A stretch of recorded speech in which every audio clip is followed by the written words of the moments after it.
Kitalo Enyonyi Egudde mu Lake Victoria ngenda bambi kutusako maasawo ate je emikolo gya Hajjat kulthum byonna mbirina ngenda bambi kulaga maasawo wamu ne Nakankaka anti alese ensonga lwaki yekyaye n'omwami oli era na kiki kye yali abala mu nsonga eno naye bannange bakadaama musaana mwetereze naye nga byonna mbirina ngenda bambi kutusako maasawo naye nga kansooka okwebaza gwena omulungi ya subscribinga ku Wonderboy UG darling wakola kyamaanyi nnyo ddala era nga naawe tonayo kusubscribinga mukwano beera ng'osubscribinga konna ku notification bell ate tubeere nga bugire tuteekayo mukwano gwasooka ogifuna naye nga seerabidde abatuteekamu ensimbi aba Biva Organic bano nga bakozesa eddagala ly'obutonde okukujjanjaba ate ye Hajjat Kaloddo akugamba akulombera eddwa obulamu ne bukutereera bulungi naye nga sinnabwa kusimbula mbadde nkusaba ka video kano kampereka like ate kasobole okuba nga keeyongerayo naye nga nkutwaliddewo butereevu olunaku lw'eggulo wali Tanzania ku Lake Victoria ennyonyi emu ebadde ekarinze abantu 43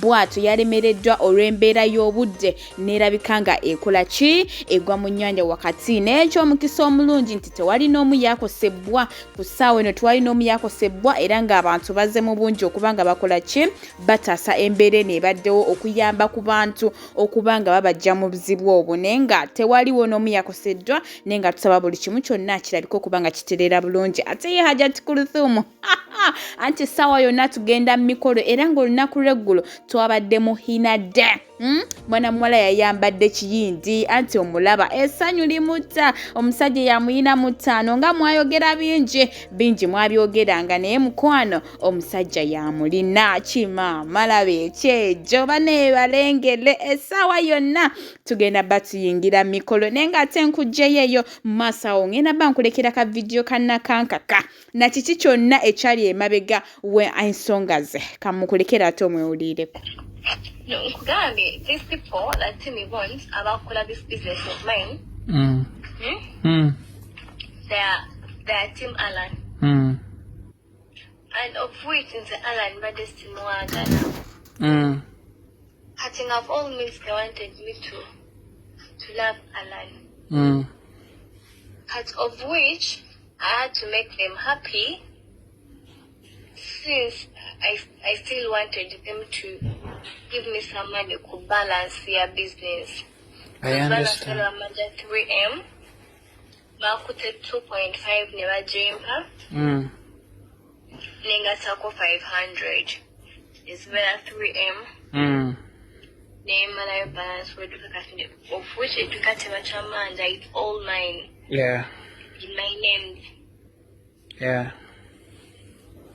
Katine actually I spent 1M kwabi ebintu nesasula rent we do kwa this month 500. Nente come ne store kwa 1M that is 2M I spent. So I had to say yes to Alan. I think we were planning a event Alan to propose. So I had to say yes because I wanted to make them happy.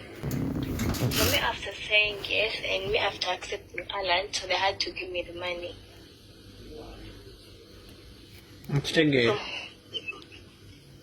So that's how it came up.